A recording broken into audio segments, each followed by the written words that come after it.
오늘도 하나님께서 저와 여러분에게 세미한 음성 들려주시기를 간절히 원합니다. 우리나라에서 암병으로 유명한 치료를 잘하는 국립암센터 병원이 있습니다. 거기에서 병원장으로 역임을 했던 이진수 박사에 대해서 간단히 소개해 드리겠습니다. 서울대 의과대학을 졸업하고 그리고 인턴 과정을 우리 대한민국에서 밟게 됩니다. 할머니가 세상을 떠나고 어머니가 암으로 세상을 떠났는데 그가 인턴이었지만 그는 의사였지만 자기 어머니를 도울 수 없는 그야말로 속수무책인 자기 경험을 하게 됩니다. 싸늘하게 죽은 어머니의 시신의 손을 얹고 그는 기도합니다. 암 전문가가 되겠습니다. 그리고 대한민국의 많은 사람들을 도우며 살겠습니다. 이렇게 기도를 했다고 합니다. 그래서 그는 그 기도한 후에 미국으로 유학을 떠납니다. 아내와 함께 같이 떠나지요.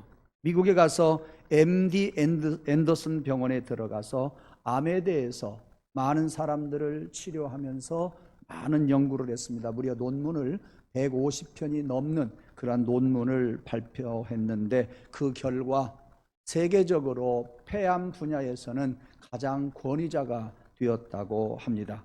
그는 그런 권위자가 되었을 때 어느 한 미국의 의과대학에서 교수로 초빙을 받았습니다. 한 달에 2억 원이 넘는 월급을 뿌리치고 한국에 홀로 돌아오게 됩니다. 왜? 자식이 거기에서 공부하기 때문에 들어올 수가 없었고 자식과 함께 아내가 있어야 되기 때문에 그는 홀로 귀국을 하게 되었습니다. 귀국한 이유가 무엇일까요? 한국에서 암으로 고생하는 이들을 살려내고 그리고 암 연구를 해서 내가 다시 돌아와 도움을 주겠다 이런 꿈을 가지고 미국을 떠났기 때문에 그는 그 목적과 꿈 때문에 미국에서 아무리 좋은 여건에서 근무를 하고 봉급을 아무리 많이 준다고 해도 그곳에 머물러 있을 수가 없었습니다. 그래서 그는 2001년도에 한국에 돌아와서 암센터장이 되었고 또 연구소장이 되었고 제4대 병원장이 되었고 2011년에는 5대 병원장으로 연임을 하게 되었습니다. 자기 꿈을 기필코 이룬 사람, 한국을 떠나기도 쉽지 않았지만 가족을 미국에 놓아두고 다시 돌아오기란 대단히 어려웠을 것이고 또 환경도 다르고 또 사람들도 다르고 아무도 모르는 곳에 가서 그야말로 많은 환자들을 위해서 연구와 연구 끝에 많은 논문을 쓰고 그런 것이 절대 쉬운 일은 아닐 것입니다. 자기의 꿈을 기필코 이뤄낸 사람이 아닌가 그런 생각을 해봅니다.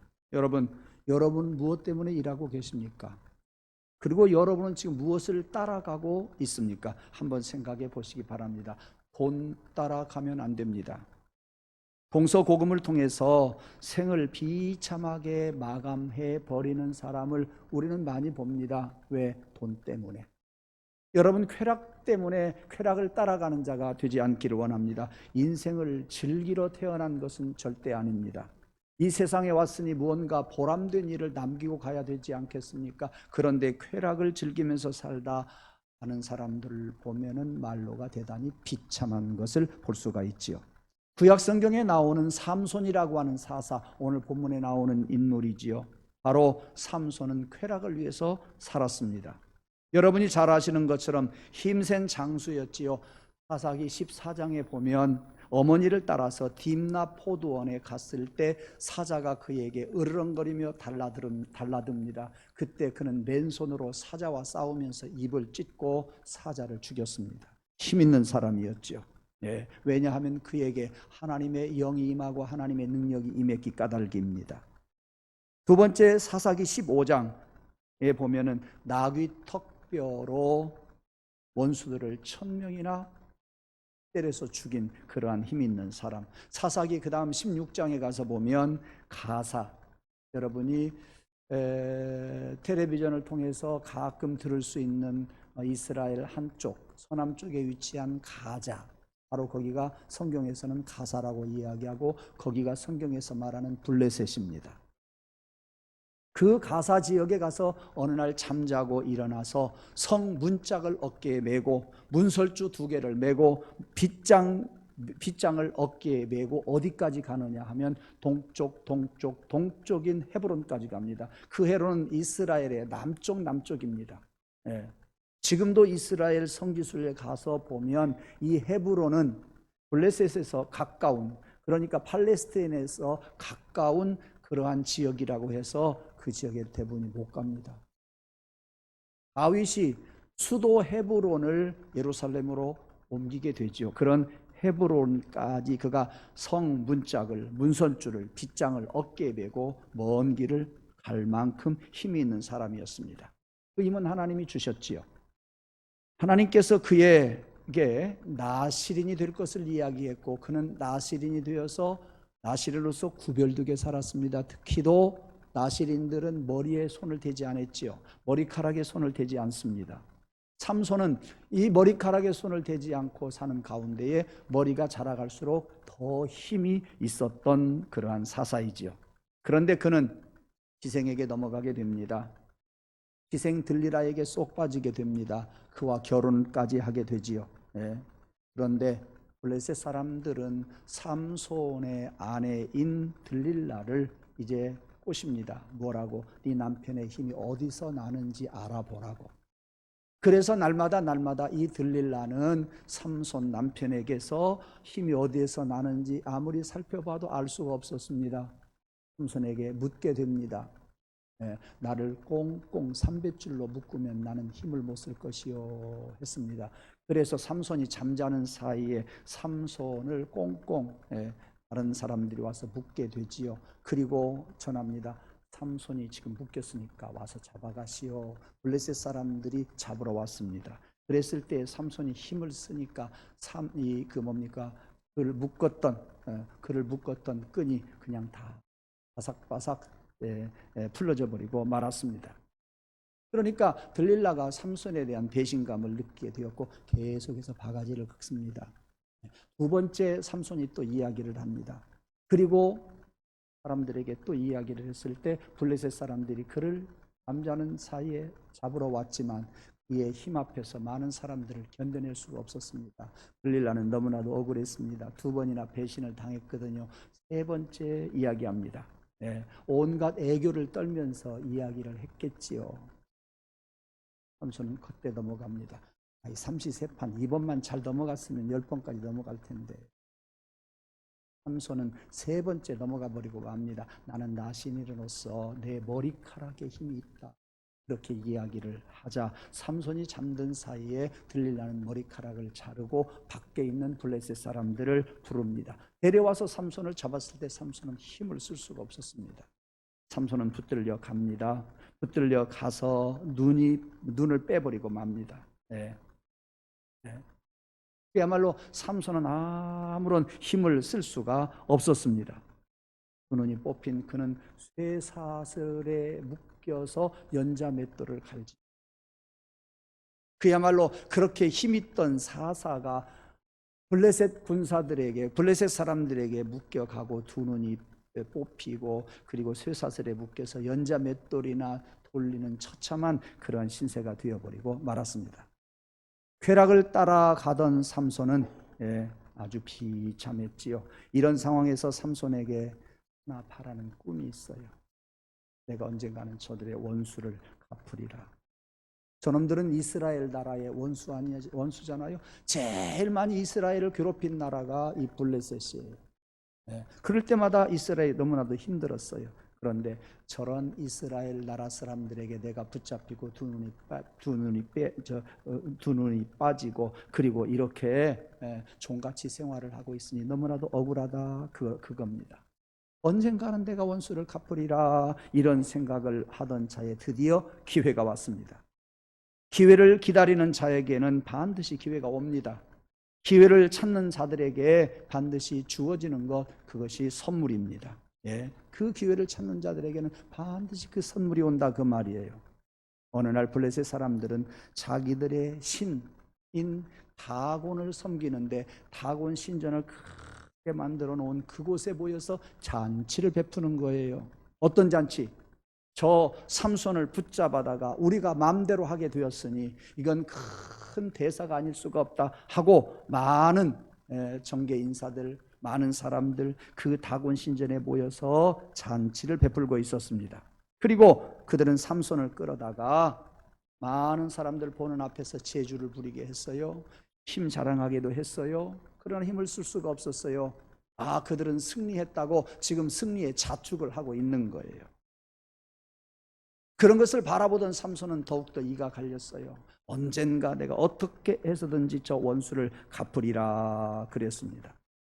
다곤 신전에는 많은 사람들이 모여서 빽빽했습니다. 성경에 보면 3,000명이 모여 있었습니다. 얼마나 큰 신전인가 하는 걸 우리가 짐작해 볼 수 있네요. 삼손은 이제 많은 사람들 보는 앞에서 온갖 조롱을 당했습니다. 그런데 그에게는 꿈이 하나 있었다고 그랬잖아요. 기회다라고 생각을 했습니다. 눈이 어두워진 삼손은 기둥이 어디에 있는지를 몰라요. 두 기둥 사이에 자기를 리더해 달라고 이야기를 합니다. 그래서 두 기둥 사이에 그를 세워두었고 그는 두 기둥이 있는 것을 확인하게 됩니다. 그때 하나님 앞에 두 기둥 사이에서 기도합니다. 28절에 가서 한번 봅시다. 주 여호와여 구하옵나니 나를 생각하옵소서. 하나님이여 구하옵나니 이번 한 번만 나로 강한 힘을 주어서 나의 두 눈을 뺀 저 원수 블레셋 사람을 단번에 갚게 하소서. 여러분, 이 문장이 여상치 않잖아요. 여호와여 구하옵소서. 나를 생각하옵소서. 하나님이여 구하옵나니 이번 한 번만 강한 힘을 주어서 내 두 눈을 뺀 저 원수 블레셋 사람들을 단번에 원수를 갚게 하옵소서. 그렇게 이야기합니다. 여호와여, 하나님이여 구해주세요. 강한 힘을 주세요. 저 원수들 원수 갚게 해주세요. 블레셋 사람들 단번에 원수 갚게 해주세요. 아주 강한 어조로 이야기하고 있습니다. 이것이 삼손의 꿈이었습니다. 삼손은 오른손으로 한쪽 기둥을, 다른 손으로 다른 기둥을 붙들고 속으로 외쳤습니다. 블레셋 사람들과 함께 내가 죽기를 원한다. 블레셋 저 사람들과 함께 죽기를 원한다. 어떻게? 양 기둥을 밀어버리면 그 신전은 무너지게 될 겁니다. 그 신전이 무너지면 안에 있던 사람들이 다 깔려서 죽을 것이라고 하는 짐작을 했습니다. 그래서 그는 양쪽 기둥을 밉니다.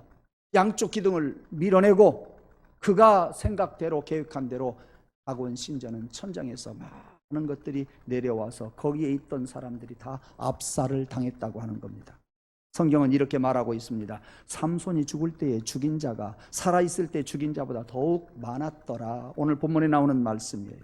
삼손은 죽으면서 마지막 꿈을 이루고 장렬하게 세상을 떠나게 됩니다. 삼손은 이성 때문에 망했습니다. 쾌락 때문에 망했습니다. 이성과 쾌락을 즐겨 살다가 이렇게 비참한 말로를 맞게 되었습니다. 하지만 마지막 삼손이 가졌던 꿈은 이루어냈습니다. 삼손이 마지막으로 기도한대요. 다시 한번 말씀을 드립니다. 구하옵나니, 구하옵나니. 간절히 구하는 것을 볼 수 있습니다. 이번 한 번만 강한 힘을 주옵소서. 이번 한 번만, 이번만 강한 힘을 주옵소서라고 이야기하고 단번에 저 원수를 갚게 하옵소서. 이런 꿈을 가지고 그는 묶여서 살고 있다가 이런 원수를 갚게 되었던 겁니다. 우리의 생애가 모두 꿈 하나로 집중되어야 합니다. 삼손과 같이 비록 그는 묶인 몸이지만, 그는 그 사람들과 함께 죽었지만 우리가 가진 꿈은 그런 꿈은 아니리라고 봐요. 다만 우리의 꿈에 여러분들이 집중력이 있기를 원합니다. 여러분의 목적이 집중력이 있기를 원합니다. 그러한 집중력을 가지고 살아갈 때 성령께서 도와주실 줄로 믿습니다. 그 집중력은 우리에게 영감을 주실 것이고, 그 집중력은 하나님의 말씀을 주실 것이고, 그 말씀과 영감은 세상 어떤 사람이 따라올 수 없을 만큼 그 집중력이 있어서 우리는 목적을 달성하게 될 줄로 믿습니다. 이렇게 분명한 꿈을 가진 사람의 특징이 뭐냐? 꿈만 바라본다는 거예요. 꿈만 바라보고 가는 거예요. 여러분은 어떤 꿈을 가지고 살아가고 있습니까? 여러분이 분명한 꿈을 여러분 한번 꿈꾸시기를 원합니다. 저는 설교 준비를 하면서도 이런 생각을 했어요. 우리 성도들이 하나님이 왜 오늘날 이 시대에 이 땅에 보내주었을까? 오늘날 이 시대에 왜 오늘날 이 시대에 보내주셨을까? 이 코로나 팬데믹 시대에 교회를 바로 세우라고 오늘날 보내주신 걸로 저는 그런 혼자 그런 생각을 해봅니다. 여러분, 이 세상에 와서 여러분들이 무엇을 해놓고 갈랍니까?